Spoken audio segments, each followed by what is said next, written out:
Muito bem, tá gravando sim, sejam todos bem-vindos a esse canal. Hoje eu vou fazer com vocês alguns exercícios sobre espelhos planos. Então, bora comigo. Número 1. O ângulo entre o raio de luz que incide no espelho plano e a normal à superfície do espelho é igual a 35 graus. Nesse caso, o ângulo entre o espelho e o raio refletido é igual a... Muito bem, gente. Olha só o que eu quero que vocês observem. Eu tenho aqui um espelho bem bonito. Eu tenho um raio luminoso que incide aqui no espelho. E com a normal, isso aqui é a normal, né? Uma linha perpendicular ao espelho, ou seja, uma linha que forma 90 graus com o espelho. Entre o raio incidente e a normal forma um ângulo de 35 graus. Bom, ele está pedindo qual é o ângulo entre o raio refletido e o espelho. Bom, o ângulo entre o raio refletido e o espelho é igual ao ângulo entre o raio incidente e o espelho. Depois eu demonstro por que é igual, porque isso vai ser útil em muita coisa para frente. Eu sei que entre a normal e o espelho tem 90 graus. Se entre esse raio e a normal tem 35, qual tem que ser o raio aqui para completar os 90 graus? Isso aí, tem que ser 55, não é? 55 mais 35 dá os 90 graus. Ou seja, entre o espelho e o raio refletido é 55 graus, letra D. Por que é isso? Olha só. Quando esse raio aqui for refletido, pela lei de reflexão, o ângulo de incidência é igual ao ângulo refletido. Logo, esse ângulo aqui de reflexão é igual ao ângulo de incidência. Beleza? Beleza. Se esse ângulo de incidência é igual ao ângulo refletido, obviamente, o ângulo entre o espelho e o raio incidente também vai ser igual ao ângulo do raio refletido e o espelho. Então, para mim não precisar fazer tudo, caminhar tudo até chegar nesse ponto aqui, eu posso fazer direto pelo ladinho de cá, que é o que o problema estava me pedindo, né? Então, eu poupo muito tempo. Mas se eu tenho dúvida, não tem importância. Vai fazendo passo a passo até chegar nesse ângulo aqui, que é o ângulo que o problema pediu. Mas, se eu tiver a sapiência lá, posso fazer direto que não vai dar problema nenhum. Número 2. Um raio de luz atinge uma superfície metálica onde reflete. O ângulo entre o raio incidente e refletido mede 35. O ângulo de incidência mede. Gente, vamos lá. Eu tenho aqui o espelho. Aí eu tenho o raio incidente e o raio refletido. Não é? Beleza. E o problema me disse que o ângulo entre o raio incidente e o raio refletido, esse ângulo todo aqui, é 35 graus. Pela teoria, eu sei o quê? Eu sei que o ângulo de incidência é igual ao ângulo refletido. Vou chamar todos os dois de x, tá? Então, isso quer dizer o quê? Quer dizer que x mais x, que é o ângulo de incidência, mais o ângulo de reflexão, porque todos os dois estão aqui, ó. Né? Eles não deixam de existir, não. A normal está aqui, aqui está o meu ângulo de incidência, aqui está o meu ângulo de reflexão. Ou seja, os dois juntos vai me resultar em 35 graus. Então, 2x resulta em 35. O meu x vai resultar em 35 graus dividido para 2. Meu x é 17,5 graus, letra B. Vamos agora para número 3. Dois espelhos planos E1 e E2 formam um ângulo de 110 graus entre si. Um raio de luz que incide em E1 com o ângulo de 40 graus, como mostra a figura, é refletido sucessivamente por E1 e E2, ou seja, pelos dois espelhos. O ângulo que o raio refletido por E2 forma com o plano de E2 é igual a... Muito bem. Eu tenho aqui o raio incidente, e esse raio incidente vai ser refletido até que toca o espelho E2, não é? Ele vai ser refletido aqui. Eu sei isso porque quando eu faço a normal aqui, eu sei que o ângulo de incidência é igual ao ângulo refletido. Por essa questão 1 aqui, eu sei que este ângulo aqui, ele vai também medir os mesmos 40 graus daqui de cima. O ângulo entre o raio incidente e o espelho é igual ao ângulo do raio refletido e o espelho. Obviamente, se esse ângulo aqui é de 40, esse é 110, quanto que falta para 180? 110 mais 40, 150. Para 180 faltam 30 graus. O problema está me pedindo o ângulo entre o raio refletido e o espelho E2. O raio refletido, ele vem para cá. E o que é que eu sei dele?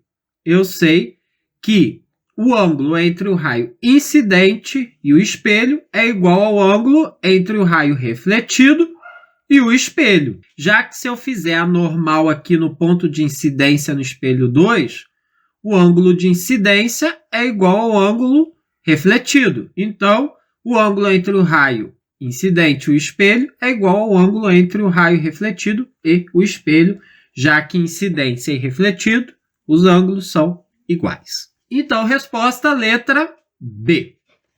Vamos agora para número 4. Um experiente cientista apoia a ponta de um lápis sobre um espelho plano e avalia que a imagem da ponta do lápis dista 8 milímetros dessa.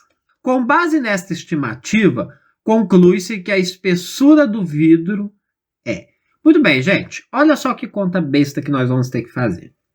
Como a distância do objeto ao espelho é simétrica, tem a mesma distância, né? Entre o espelho e a imagem, nós vamos ter o quê? Que do objeto até a imagem, o problema me disse que tem 8 milímetros.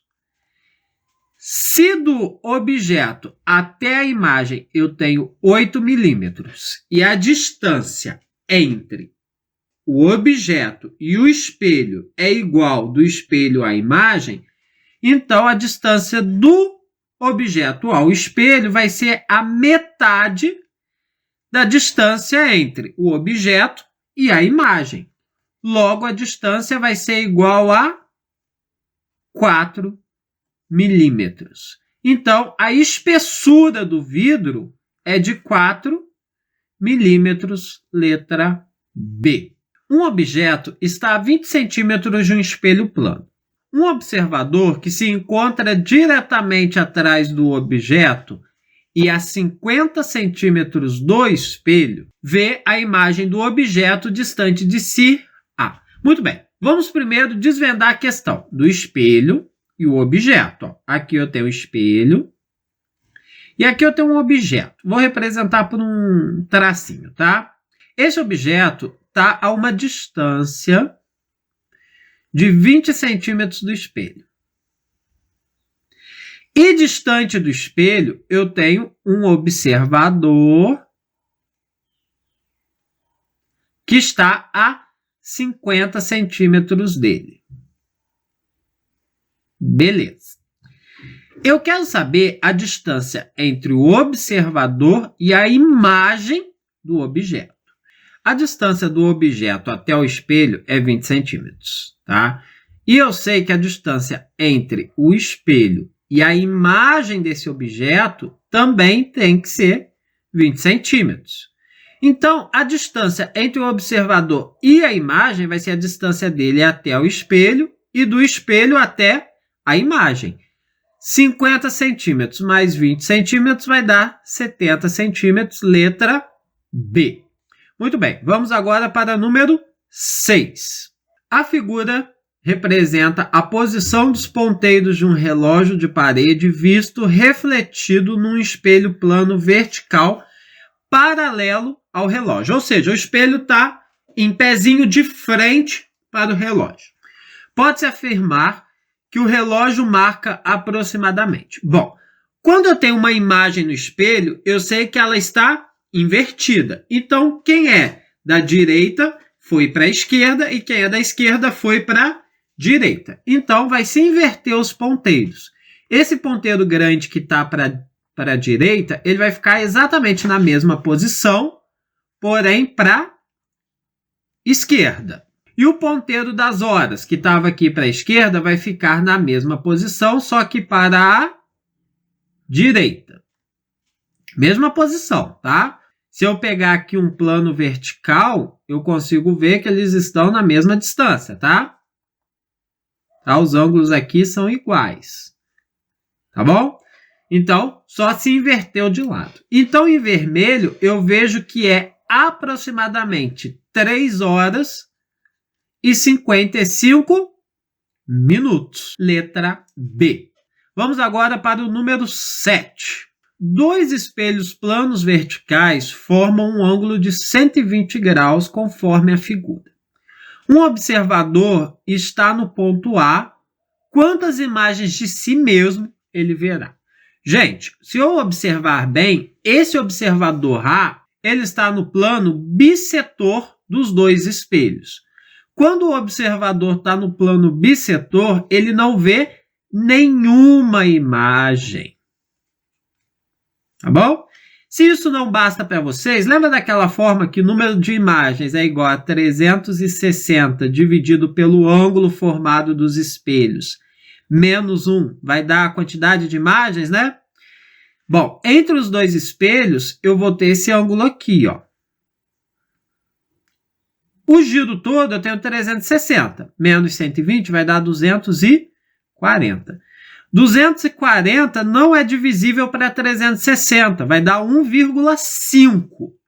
E não pode ser 1,5, não pode ser decimal, tem que ser números naturais, maiores do que 0, obviamente, tá? Então, também vai dar um número impróprio, então não vai gerar nenhuma imagem.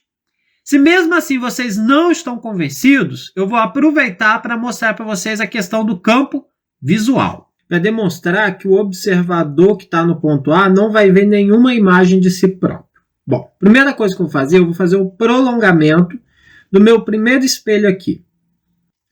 Esse aqui que é o meu espelho 1. Bom, vou fazer agora o simétrico do ponto A do outro lado do espelho. O simétrico, ele tem que estar a uma mesma distância que o meu ponto A está do espelho, tá? Então, como é que eu vou fazer? Eu vou usar uma ferramentazinha que eu tenho aqui no meu quadro, que é o eixo de simetria. Vou posicionar aqui. Vocês em casa podem usar uma régua, né? Por exemplo, daqui até aqui tem 5 centímetros, você vai pôr mais 5 centímetros para cá. Eu uso o eixo de simetria porque eu vou pegar, fazer uma bolinha em cima do A. Do outro lado lá vai aparecer a bolinha que vai corresponder à minha imagem de A1. Beleza? Beleza. Dessa imagem vai partir, vou fazer 2 raios luminosos. Vou fazer até em verde, ó. Vai passar pelo início do espelho 1 e vai passar pelo fim do espelho 1. Essa parte aqui, ó, toda é o meu campo visual. Né? Isso aqui é todo o meu campo visual. Beleza. Mas o meu campo visual em relação ao espelho 1. Vou fazer agora a mesma coisa com relação ao espelho 2. Vou pegar, vou fazer um prolongamento do meu espelho 2. Vou fazer o simétrico desse ponto com relação ao espelho 2. Vou fazer o quê? Vou utilizar aqui a minha ferramentinha de eixo de simetria. Vocês podem fazer o quê? Vocês podem pegar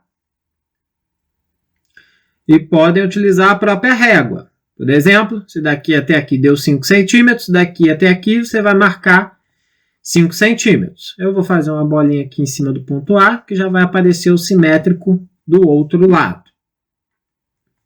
Então, esse aqui é o meu ponto simétrico 2. O anterior era do 1, que era do espelho 1. Agora eu estou trabalhando no espelho 2.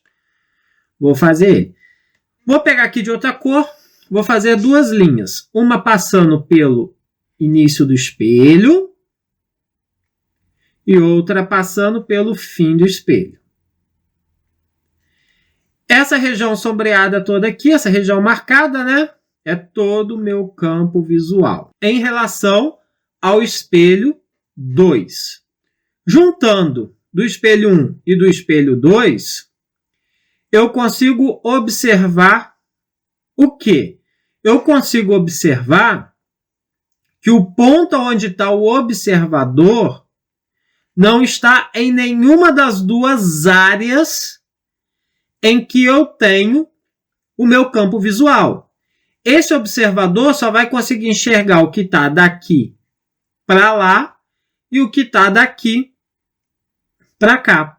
Por isso que ele não vai ver nenhuma imagem de si, né? Como eu disse antes, porque ele está em cima do plano bissetor entre esses dois espelhos. Então, vai ver nenhuma imagem de si mesmo. Muito bem, para finalizar, vamos fazer o número 8. Na figura a seguir estão representados um espelho plano E, perpendicular à página, e um pequeno objeto luminoso S, colocado diante do espelho no plano da página. Os pontos O1, O2, O3, também no plano da página, representam a posição ocupada sucessivamente por um observador. O observador verá a imagem do objeto S fornecida pelo espelho E, quer saber em qual das posições ou se em todas. Primeiro passo, vou fazer o simétrico de cada um desses pontos.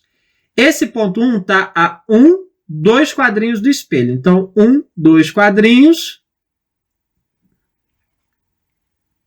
Esse é o simétrico 2 quadrinhos. Esse é o simétrico 2. E esse aqui é o simétrico 3. É como funciona igualzinho com a régua. Medir daqui até aqui deu 2 centímetros. Venho para cá, 2 centímetros também, marco o ponto. Igualzinho a gente fez na questão anterior. Agora, de cada um desses pontos simétricos que eu marquei, eu vou fazer o quê? Vou pegar, vou incidir no início e no fim do espelho. Já consigo ver que o S, né, que é o meu objeto luminoso, está dentro do campo visual. No caso de 2, vou fazer de outra cor. Consigo ver claramente também que está dentro do meu campo visual. Por último, em azul, vou fazer o ponto 3, mesmo processo, né? Eu vejo que no caso do 3, ele está fora do meu campo visual. Ou seja, apenas o 1 e o 2, letra D. Muito bem, gente. Por enquanto é só. Se vocês estão gostando desse conteúdo, deixa o gostei, se inscreve no canal, ativa as notificações, assista esses vídeos que eu vou deixar indicado aqui e compartilhe o nosso conteúdo por aí. Forte abraço e até a próxima. Fui!